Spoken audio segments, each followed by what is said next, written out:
Bentar nih Bu. Dari mana ya? Kami dari petugas sensus ekonomi. kirain di dari kantor BPS. pajak. Oh, Enggak, bukan pajak. Kita mau Ibu. sensus Ibu. Memang lika-liku sebagai petugas sensus itu ada. Kita udah izin melalui WhatsApp dengan manajer atau PIC-nya, tapi tidak dibales, di ghosting gitu Mas. Tapi terus kita coba untuk datang ke kantornya, tapi mungkin cuma nyampe satpam. Pertaruhan besar dihadapi oleh Badan Pusat Statistik dengan tujuan untuk mengetahui potret ataupun wajah ekonomi secara real di lapangan melalui sensus ekonomi yang dilakukan sekali dalam 10 tahun. Maka tantangannya adalah bagaimana kemudian Badan Pusat Statistik melakukannya di lapangan. Bagaimana menjangkau sektor pelaku usaha besar, industri. Bagaimana menjangkau sektor UMKM. Dan bagaimana pula Kepala Badan Pusat Statistik memastikan bahwa sesungguhnya hasil dari sensus ini akan bisa diterima dan menjadi pijakan ke depan untuk melahirkan kebijakan yang berpihak kepada masyarakat dan pembangunan Indonesia. Saya Abraham Silaban. Kita akan telusuri sensus ekonomi 2006.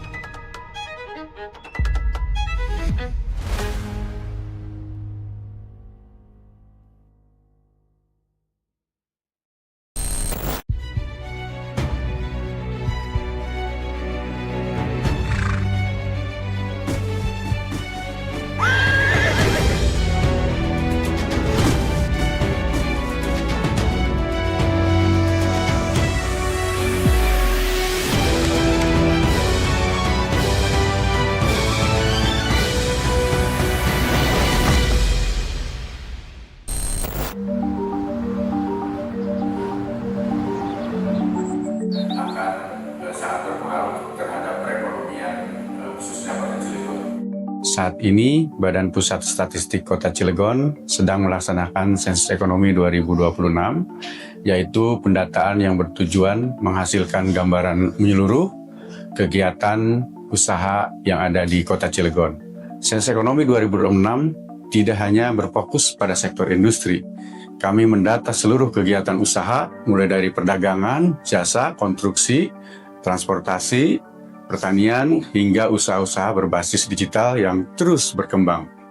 Untuk melaksanakan pendataan tersebut, BPS Kota Cilegon menerjunkan 332 petugas yang terdiri dari petugas pendataan dan pengawas, baik untuk pendataan secara door-to-door maupun usaha besar. Sebelum turun, seluruh petugas telah mengikuti rangkaian pelatihan, dibekali rompi, tanda pengenal, dan surat tugas resmi, serta telah berkoordinasi dengan para pengurus wilayah setempat agar proses pendataan berjalan lancar. Di Kota Cilegon sendiri, terdapat sekitar 70.000 kegiatan usaha yang menjadi sasaran pendataan pada sensus ekonomi 2026. Oleh karena itu, kami berharap seluruh pelaku usaha dapat berpartisipasi aktif agar tidak ada kegiatan usaha yang terlewat.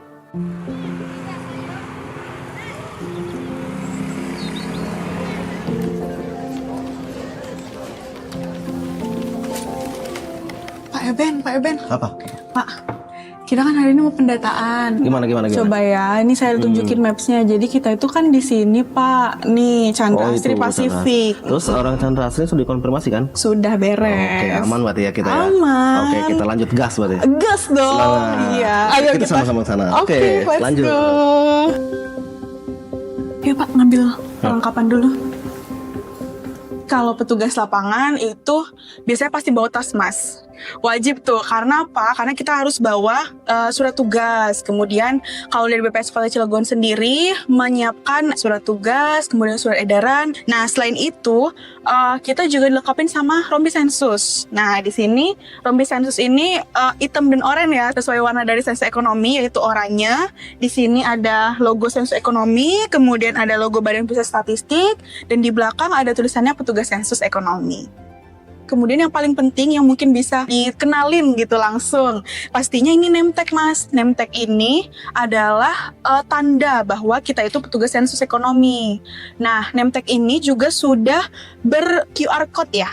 Nah, jika mungkin nanti ada penolakan dari warga karena warga mungkin kurang percaya dengan kredibilitas petugasnya, sebenarnya masyarakat itu atau warga bisa melakukan scan dari QR code ini dan nanti akan keluar tampilan website identitas dari mitra tersebut. Jadi sebenarnya tidak ada alasan lagi atau tidak ada kekhawatiran warga tadi, sudah diminimalisir lah dengan membawa name tag ini atau ID card ini, Mas. Oke, kita lanjut. Aku lanjut. Bismillah ya, Pak ya. Bismillah, semangat. Bismillah, semangat. Saya depan ya. Oke.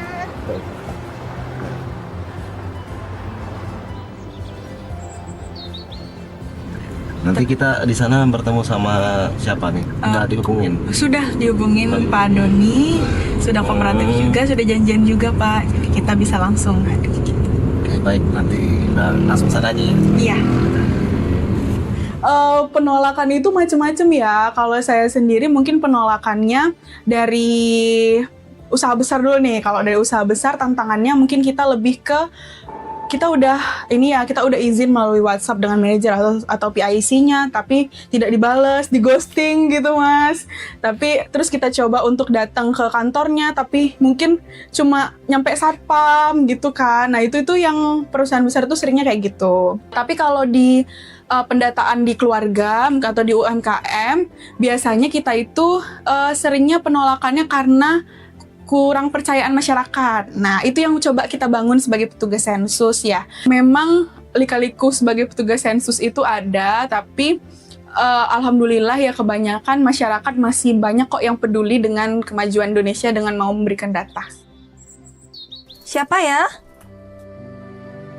Perkenalkan Bu, saya Saiful, petugas sensus ekonomi dari BPS, ingin melakukan pendataan. Boleh minta waktunya sebentar Bu untuk wawancara? Ini pendataan apa ya? Usaha gitu? Benar Bu. Terus tujuannya untuk apa? Kami ingin mendata... Hati-hati Bu Nur, saya sering didata, tapi nggak pernah dapat bantuan sama sekali. Data-data aja, tapi bantuannya nggak nyampe. Tentu dalam pelaksanaannya terdapat berbagai tantangan, misalnya usaha yang dijalankan dari rumah tanpa papan nama, usaha yang berjualan melalui media sosial atau marketplace, hingga usaha musiman ya seperti pedagang takjil saat Ramadan. Selain itu, masih ada masyarakat yang mengira tidak perlu didata karena tinggal di rumah kontrakan atau bukan warga asli Kota Cilegon. Namun, di balik tantangan tersebut, ada satu hal yang menarik dari Sensus Ekonomi 2026 ini. Pola kegiatan yang terus berkembang, kini banyak usaha yang tumbuh dari rumah melalui marketplace, media sosial, maupun berbagai platform digital. Perubahan ini yang ingin ditangkap melalui Sensus Ekonomi 2026. Kami awalnya itu berangkat dari sini menuju Chandra Asri tadi selama 40 menit. Di perjalanan kita coba untuk mempersiapkan lah istilahnya peralatan yang dibutuhkan. Kemudian karena kita sudah koordinasi dengan manajer mengenai perizinan, di saat tiba di Chandra Asri kita bisa langsung masuk. Alhamdulillah kita diterima baik, bahkan kita diterima baik langsung oleh direkturnya Mas. Selamat datang di Chandra Asri, ada yang Selamat bisa saya datang. bantu? Izin perkenalkan, kami dari petugas sensus ekonomi dari BPS Kota Cilegon. Perkenalkan, nama saya Eben Benuri dan rekan saya. Raisa. Ya, jadi nanti kami kesini itu ingin mendata sensus ekonomi. Oke, baik, ditunggu sebentar ya. Baik. Yang menjadi highlight ketika saya melakukan pendataan di Chandra Asri itu sebenarnya dari depan terlihat sangat megah gitu ya, pabrik yang penuh teknologi yang prima, maju gitu. Tapi ternyata di dalamnya itu culture hangat dari manusianya itu masih ada gitu. Jadi kita disambut baik oleh direktur, Bapak Edi, terima kasih Bapak. Kami juga disambut dan diarahkan langsung ke Bapak manajer, yaitu Bapak Doni. Selamat siang Pak. Betul Pak, ada petugas sensus sudah datang, ada di lobi. Betul? Siap, baik Pak, terima kasih. Mari saya antar. Sebelah sini. Nah, saya kira kan ketika pendataan itu akan sulit ya bagi perusahaan ya, karena mereka harus rekonsiliasi data dan harus mengumpulkan data dari berbagai pihak. Tapi ternyata di situ pendataan itu tidak berlangsung sangat lama, malah hanya selama 30 menit. Baik Bapak, sebelumnya izin perkenalkan saya Raisa, saya sebagai pendata lapangan Sensus Ekonomi 2026. Untuk sensus ekonomi sendiri ini adalah sensus untuk mendata seluruh usaha di Kota Cilegon, Bapak. Tapi Bapak dan Ibu jangan khawatir karena data yang akan disampaikan terjamin kerahasiaannya oleh Undang-Undang Statistik Nomor 16 Tahun 97. Kebetulan karena di sini Bapak selaku penanggung jawab ya untuk kuesioner ini atau wawancara ini, saya akan menanyakan Bapak sedikit banyak tentang PT Chandra Asri ini.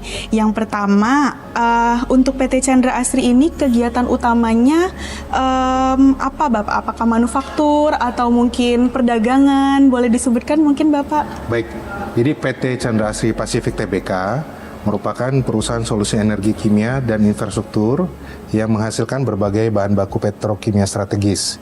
Di sektor kimia, Chandra Asri mengoperasikan kompleks petrokimia terintegrasi yang pertama dan terbesar di Indonesia yang memproduksi berbagai bahan baku strategis seperti polipropilin, polietilin, stearin, monomer, betadine, dan berbagai produk kimia lainnya.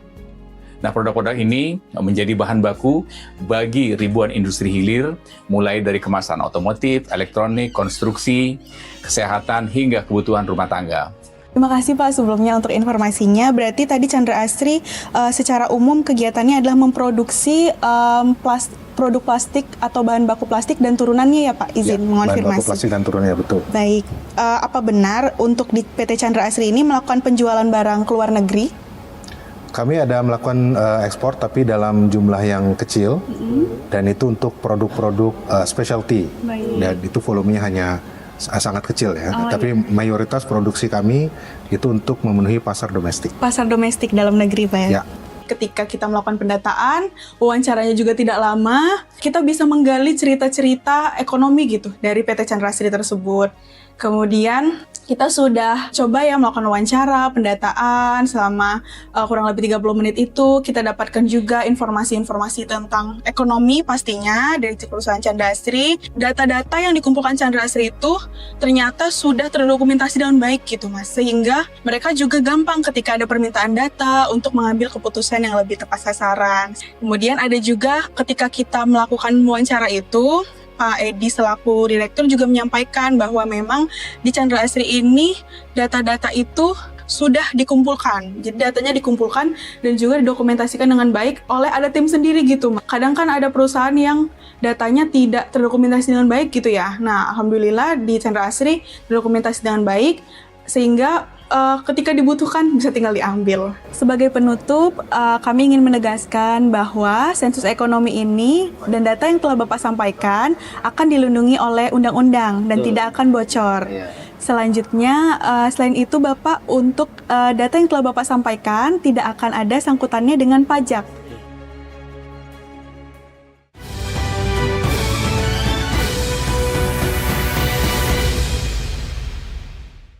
Judi online, siapapun yang jadikan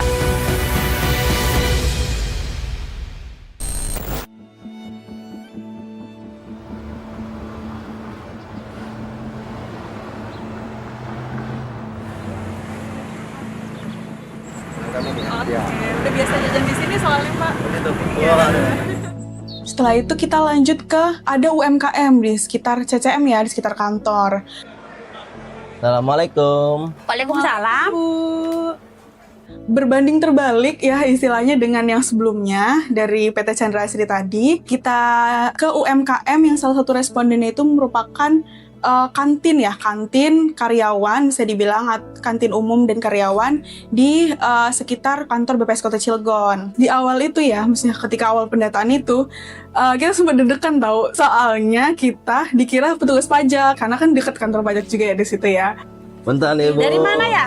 Kami dari petugas sensus ekonomi. Kirain di kantor BPS pajak. Oh, Enggak, bukan pajak. Kita mau sensus Ibu. Boleh, silakan. Apa benar ini warung Tewati, benar? Benar, betul. Oke. Kita sampaikan maksud dan tujuannya kalau sensus itu sebenarnya tidak ada kaitannya sama pajak.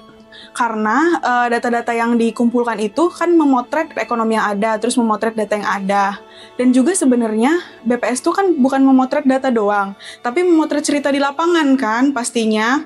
Di sini baru 2 tahun. Oh gitu. Terkenal CCM itu karena saya dulu dagang CCM. Sebelumnya dagang di sekolahan 12 tahun. Apa tuh? Bibi mainan. Mainan? Iya. Sampai tahun berapa? Pokoknya di belakang CCM 9 tahun, 9 tahun. di sini baru 2 tahun. 2 tahun Itu di aja sini. tuh uang berapa? 12 sama 11, 23 tahun ya. Berarti kalau selain usaha yang ini ada usaha lain nggak? Mungkin di rumah? Nggak ada. Nggak ada. Ketika kita mengumpulkan data-data perusahaan, kemudian data UMKM, itu ada perbedaan yang cukup signifikan gitu. Tidak hanya dari datanya, tapi juga ceritanya. Kalau Chandra Asri tadi kan perusahaannya besar, skalanya sangat besar, mungkin dari sisi-sisi pengeluaran pemasukannya juga sangat besar gitu ya. Tapi kalau dari Tehwati ini, saya peroleh bahwa memang UMKM di Indonesia ini banyak yang memang merintis gitu, Mas. Mungkin ada jualan-jualan online gitu. Nggak ada. Nggak ada ya? Belum ada. Oke, Bang. Semuanya dari warung. Oke. Dia usahanya sudah belasan tahun, di mana sudah berpindah-pindah, dan Tehwati ini juga sempat berbisnis yang lain gitu, tidak hanya kantin ini. Selama usaha ini, Tehwati itu ada pekerja lain atau cuma Tehwati dan suami tadi? Dulu suami mantan karyawan pabrik. Oh. Kan sudah kena PHK. Betul. Terus Tapi sekarang dibantu sama suaminya aja? Ada nggak dibantu sama Nggak pegawai ada. lain? Mungkin. Nggak ada. Nggak Anak ada saya udah kerja. Selama usaha ini Tehwati pernah nggak menggunakan sosmed gitu untuk jualan Promosi. atau untuk promosi gitu? Kalau aku kurang paham ya, cuman kalau melalui WhatsApp status, aku selalu kirim ke Bank BCB, Oh, itu ya, maksudnya, iya. Bank Banten, BPKAD, aku Biasa. share ke status. Assalamualaikum, hari ini warung libur. Oh, iya. Aja. Besok baru buka gitu. Dan di sini dia sudah berjualan selama 2 tahun, dan dari 2 tahun itu pula dia juga mendulang manfaat lah istilahnya dari hasil bisnisnya tadi. Kalau belanja nih. Setiap hari belanja? Belanja dong. Sok seberapa juta saya? Eta, 1 juta. 1 juta? 1 juta enggak setiap hari 1 Ya juta? enggak juga, kadang 800. Oh, kadang 800. Berarti paling tinggi 1 juta. Iya, lebih kadang. Dari sisi pemasukan dan pengeluaran, orang melihatnya banyak gitu ya, punya banyak pemasukan, pengeluarannya sedikit dan sebagainya. Tapi yang perlu kita lihat ya sebagai petugas sensus itu sebenarnya kita menangkap juga bagaimana perjuangan untuk mendapatkan pemasukan dan pengeluarannya itu sudah lama gitu loh. Dia sudah beroperasi lama, makanya mungkin bisnisnya sudah maju gitu kan ya. Awalnya ya Mas ya, karena itu juga kawasan padat, kemudian kantinnya nggak cuma 1, kita sempat kayak mendapatkan tatapan yang mungkin kurang menyenangkan gitu dari warga sekitar, karena kan istilahnya kita tuh mau minta data gitu, tapi alhamdulillah ternyata orang Indonesia itu masih baik-baik sebenarnya. Memang kita harus memberikan penjelasan yang jujur dan juga penjelasan yang tidak mengada-ngada, sehingga mereka juga mau tuh ngasih data. Oke, baik, terima kasih Tehwati atas jawabannya. Iya, terima kasih ya, sama-sama. Iya. Jangan kapokan, ditunggu kedatangannya kalau mau didata lagi. Oke?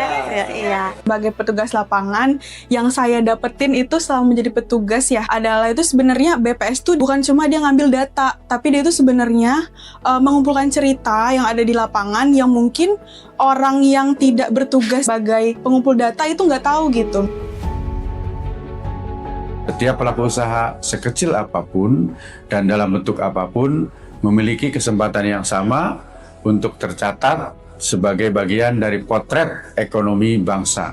Karena itu, kami mengajak seluruh pelaku usaha untuk menerapkan TIR, terima petugas, isi data dengan benar, rahasia terjaga. Jawaban responden dijamin oleh Undang-Undang Nomor 16 Tahun 1997 tentang statistik. Terima kasih. Sensus Ekonomi 2026 mencatat ekonomi Indonesia.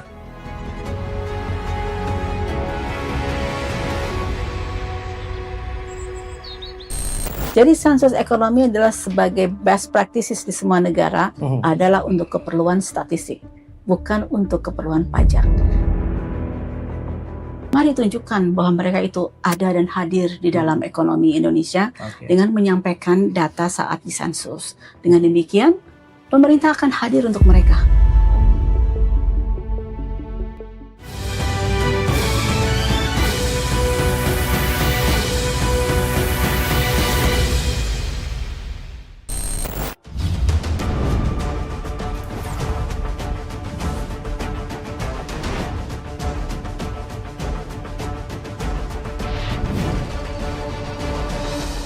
pertaruhan besar dihadapi oleh Badan Pusat Statistik dengan tujuan untuk mengetahui potret ataupun wajah ekonomi secara real di lapangan melalui sensus ekonomi yang dilakukan sekali dalam 10 tahun.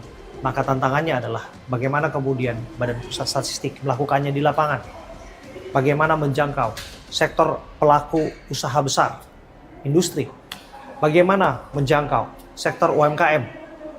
Dan bagaimana pula Kepala Badan Pusat Statistik memastikan bahwa sesungguhnya hasil dari sensus ini akan bisa diterima dan menjadi pijakan ke depan untuk melahirkan kebijakan yang berpihak kepada masyarakat dan pembangunan Indonesia. Saya Abraham Silaban. Kita akan telusuri sensus ekonomi 2006.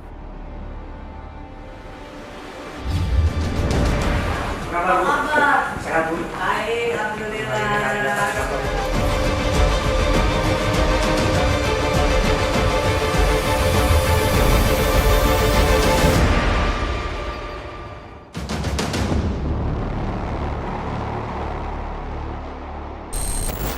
Ya, bagaimana wajah ekonomi Indonesia secara real terletak pada sensus ekonomi 2026 dan tanggung jawab ini harus terus dijalankan oleh nakodanya yaitu Bu Winnie. Bu Winnie tampaknya harus terus bekerja ya Bu ya. Iya. Memastikan bahwa sensus ini berhasil ya Bu.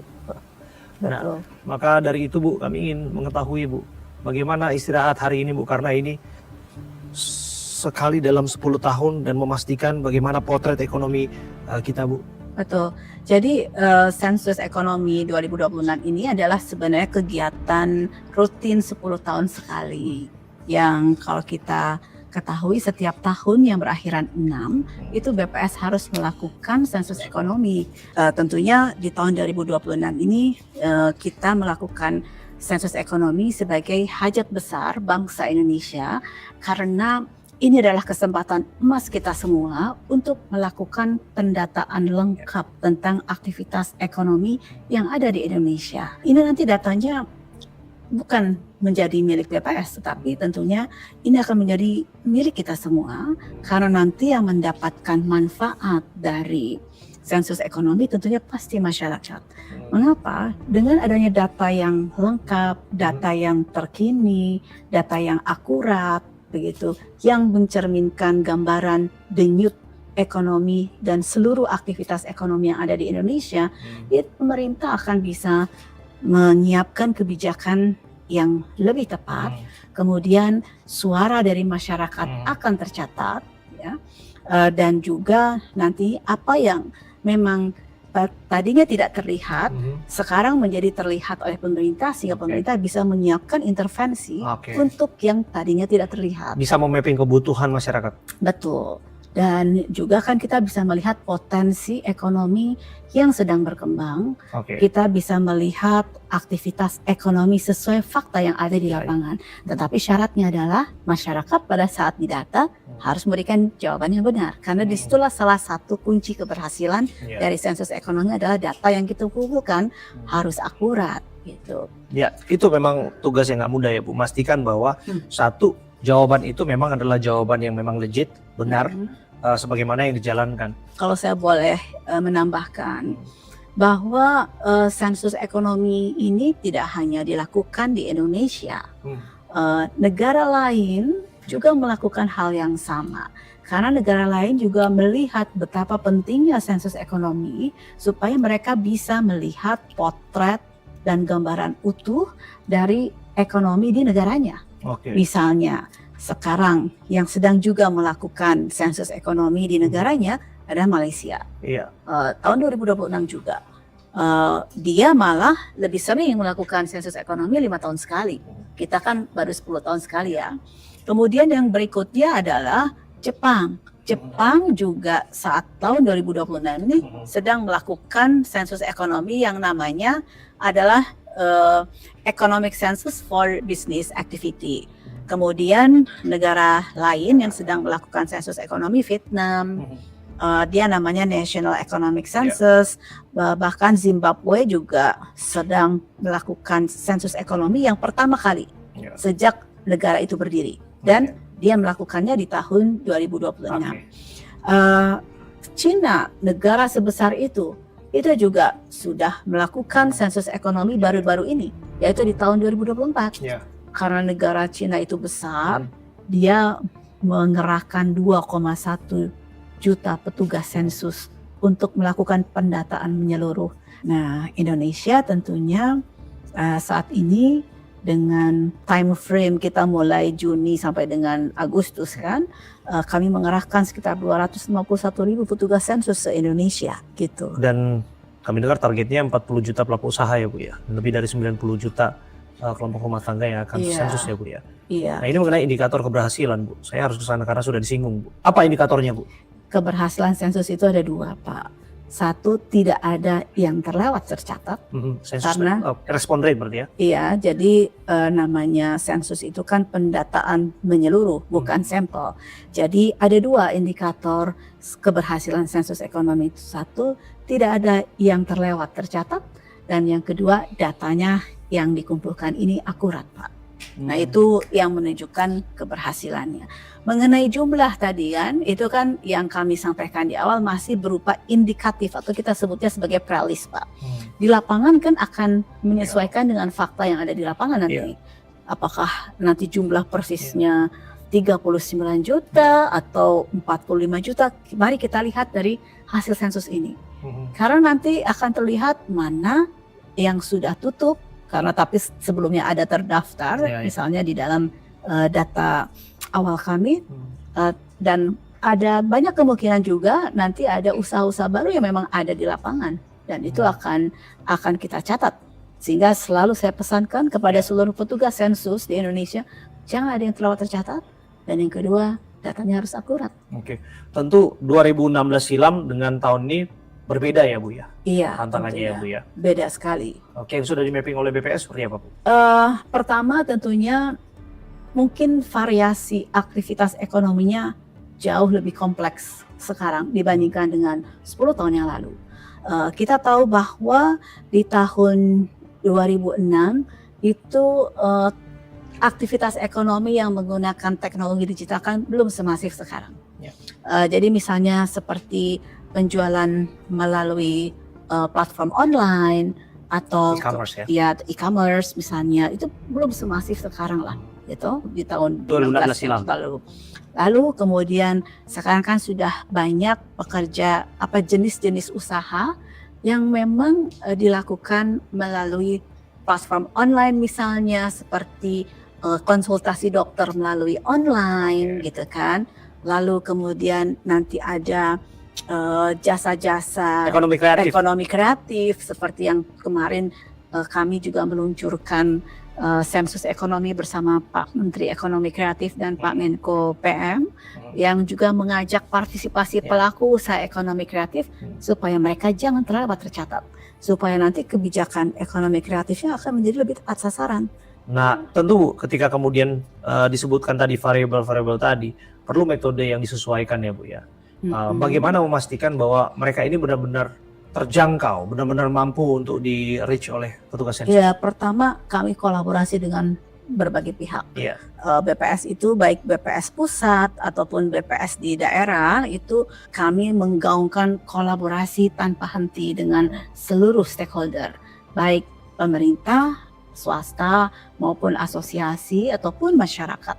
Nah, kemudian juga kita merapat ke misalnya seperti kelompok-kelompok masyarakat, PKK, lalu RW, RT gitu juga dilakukan oleh BPS daerah dan petugas lapangan. Yang berikutnya adalah kami juga berkolaborasi dengan berbagai kementerian, salah satunya untuk meningkatkan engagement ataupun ownership kepemilikan sensus ini dari para kepala daerah. Telah diterbitkan surat edaran bersama Bapak Menteri Dalam Negeri bersama dengan Kepala BPS itu juga untuk membuat kebersamaan pemerintah pusat dan pemerintah daerah dalam mengawal sensus ekonomi ini. Banyak hal-hal kolaborasi yang kami lakukan. Dari segi teknologi nih Mas Abraham, kami juga melakukan adaptasi terhadap cara kita melakukan pencacahan. Kuesioner kami lakukan dengan 3 jenis.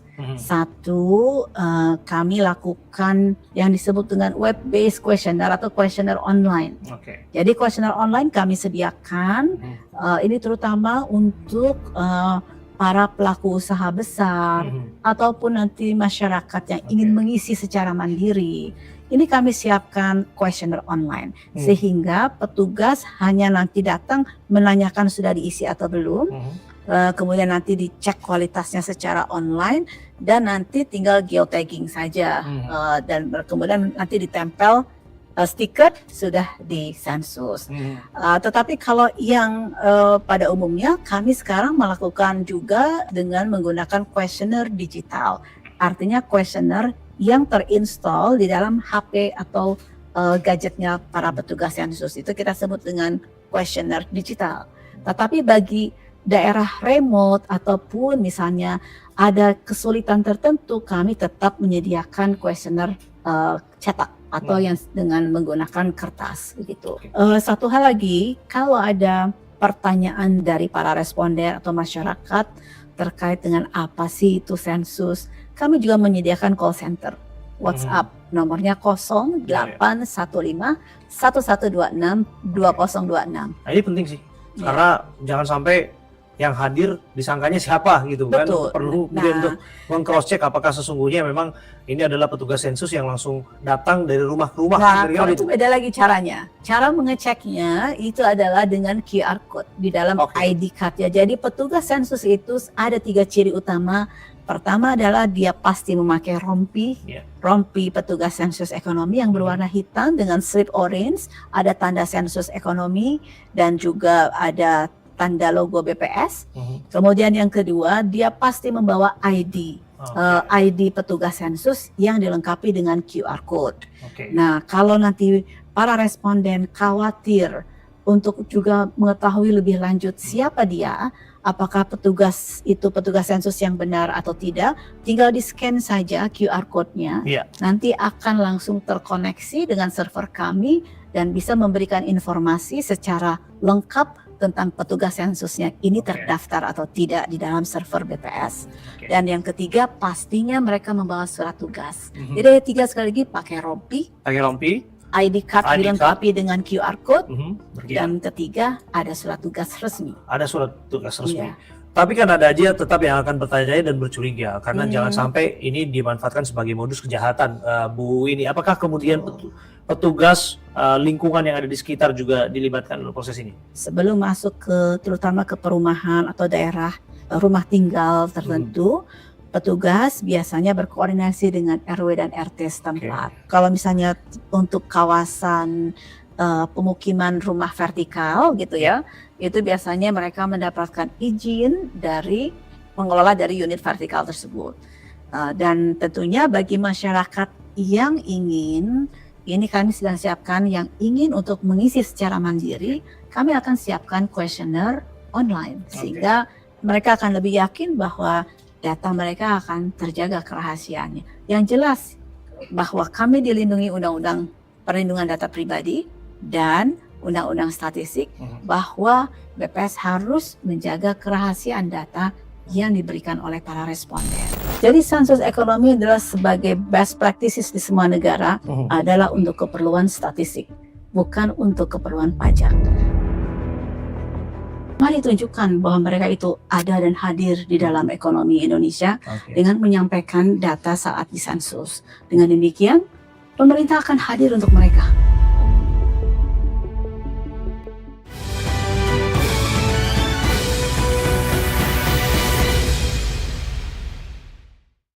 Ekonomi tak pernah berhenti bergerak. Nah, sudah sedikit menjawab sebetulnya bahwa kemudian jangan sampai petugas sensus yang hadir dan mengkolek data dianggapnya adalah petugas pajak. Kan ini yang menjadi persoalan hari ini. Bagaimana memastikan bahwa ini benar-benar bisa dilindungi, Bu? Iya, jadi sensus ekonomi adalah sebagai best practices di semua negara adalah untuk keperluan statistik, bukan untuk keperluan pajak.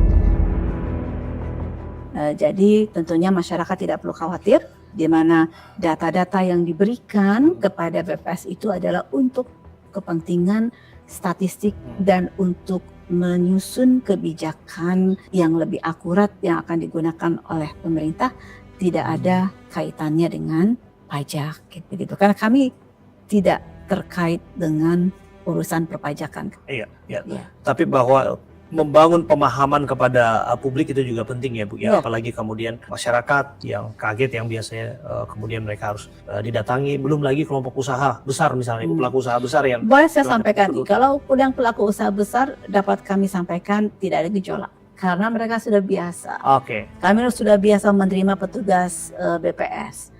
Sebagai contoh, kalau untuk di kawasan ekonomi khusus, kawasan industri, kami setiap triwulan secara rutin memang mengumpulkan data untuk kami bisa mencatat aktivitas ekonomi dan produksi yang dilakukan oleh para pelaku usaha di kawasan itu. Mungkin ini masyarakat yang belum pernah didatangi petugas sektor UMKM BPS. misalnya Bu. UMKM sebagian Informal. sudah pernah menjadi responden kami. Mungkin ada di rumah-rumah tangga yang memang selama ini belum pernah menjadi sampel respondennya BPS.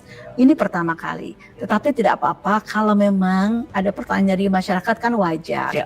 Dan kami siap untuk menjelaskan itu berbagai channel kami siapkan. Selain tadi call center, kami juga punya landing page sensus.bps.go.id gitu. Kami juga ada layanan chatbot untuk tanya Bung Itung. Jadi Bung Itung itu adalah maskot dari sensus kita. Iya, jadi kalau ada pertanyaan di landing page SE 2026 itu kami siapkan chatbot untuk bertanya kepada Bung Itung. Oke. Ini sebetulnya secara metodologi sudah siap. Kemudian ada tools dan seterusnya ya Bu ya. Tapi balik lagi kemudian masuk ke sektor e-commerce tuh Bu. Kita lihat kan banyak di situ ibu-ibu yang biasanya jualan live tuh Bu dan seterusnya. Jadi juga kan banyak yang menggeluti di bidang itu. Termasuk juga influencer dan KOL. Nah, bagaimana cara Ibu untuk menjaga kelompok ini? Justru karena selama ini mereka belum tercatat, sehingga kebijakan untuk mendorong pelaku ekonomi digital itu menjadi terbatas intervensinya. Nah, inilah sebenarnya kesempatan bagi para pelaku ekonomi digital, entah itu live shopping atau kemudian jualan melalui platform online lainnya, kesempatan untuk bersuara kepada pemerintah bahwa mereka ada di dalam ekonomi Indonesia, sehingga mereka nanti tidak terpinggirkan pada saat proses penyusunan kebijakan. Karena pemerintah itu pasti menyusun kebijakan berbasis data.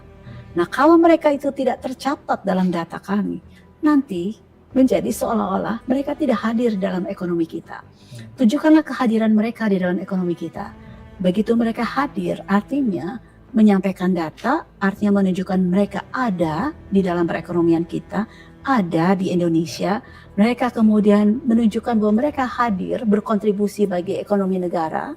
Disitulah kemudian peran mereka untuk bersuara di dalam sensus ekonomi ini. Ya, ini luar biasa sebetulnya Bu ya. Kalau kemudian Ibu tadi menceritakan bahwa salah satu ukurannya, indikator keberhasilannya adalah respon rate-nya.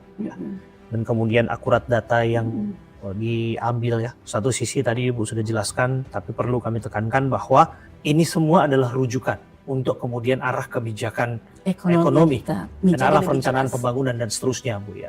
Nah, ini yang menjadi soal Bu ya. Memang kalau kemudian hari ini disebutkan gejolak ekonomi lah, menjadi publik bertanya-tanya, ini akan dibawa kemana semua, dan praktek yang sebelumnya bagaimana tolak ukurnya dari 2016 silam sampai pada prakteknya kemudian arah pembangunan selaras dengan statis yang dihasilkan. Iya. Jadi itu sekali lagi saya juga ingin menyampaikan ya, mari tunjukkan bahwa mereka itu ada dan hadir di dalam ekonomi Indonesia dengan menyampaikan data saat di sensus. Dengan demikian, pemerintah akan hadir untuk mereka. Ya, karena pemerintah butuh data untuk untuk sebagai basis untuk menyusun kebijakan yang lebih tepat dan lebih akurat tentunya. Bu, ini mungkin terakhir ya Bu ya. Ini mengenai membangun kepercayaan publik terhadap statistik dan menjadi jaminan bahwa data yang mereka sampaikan dalam bentuk sensus tadi yang mereka responi ya, ini tidak akan dipergunakan balik lagi pada pajak dan seterusnya kira-kira Bu. Iya, ada ada disclaimer. Nanti boleh para responden dicek saja di kuesioner digital kami atau di kuesioner online atau di kuesioner cetak, ada disclaimer di situ. Yang pertama menunjukkan kerahasiaan, jaminan kerahasiaan data dan tidak ada kaitannya dengan urusan perpajakan begitu. Dan Ibu yakin bahwa kemudian sensus ini akan berjalan dengan berhasil Bu, agar kemudian partisipasinya benar-benar muncul secara aktif Bu. Bagaimana mengkampanyekan ini semua, karena kan nggak mudah Bu, di tengah kemudian banyaknya tantangan di lapangan satu hal, kemudian faktor-faktor lain yang tentu saja mempengaruhi Bu. Hari ini kebijakan negara juga sedikit banyak juga mempengaruhi setiap gerak-gerik, apalagi kemudian pengambilan data sensus seperti ini Bu. Ya, jadi tentunya sensus ekonomi ini kan milik kita bersama, dan ini manfaatnya juga akan dirasakan oleh masyarakat kita. Nah, oleh sebab itu saya hanya ingin mengajak kepada seluruh masyarakat Indonesia untuk mari kita menjadi bagian yang tidak terpisahkan dari proses pembenahan data ekonomi, supaya nanti arah kebijakan ekonomi Indonesia menjadi lebih jelas, lebih sesuai dengan kebutuhan masyarakat Indonesia.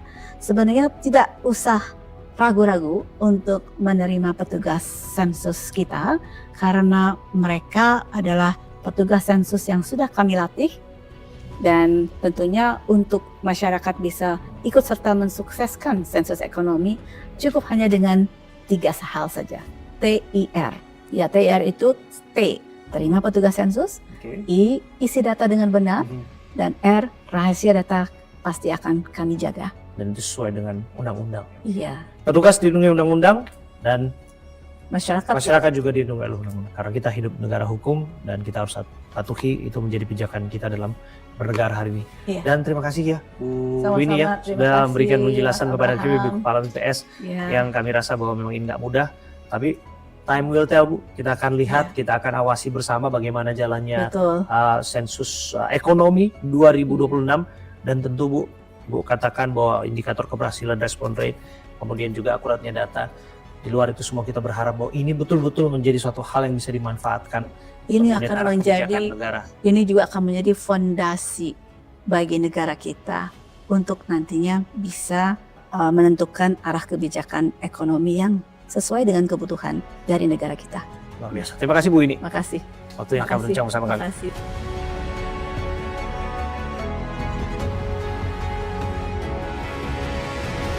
Sensus Ekonomi 2026 mencatat ekonomi Indonesia.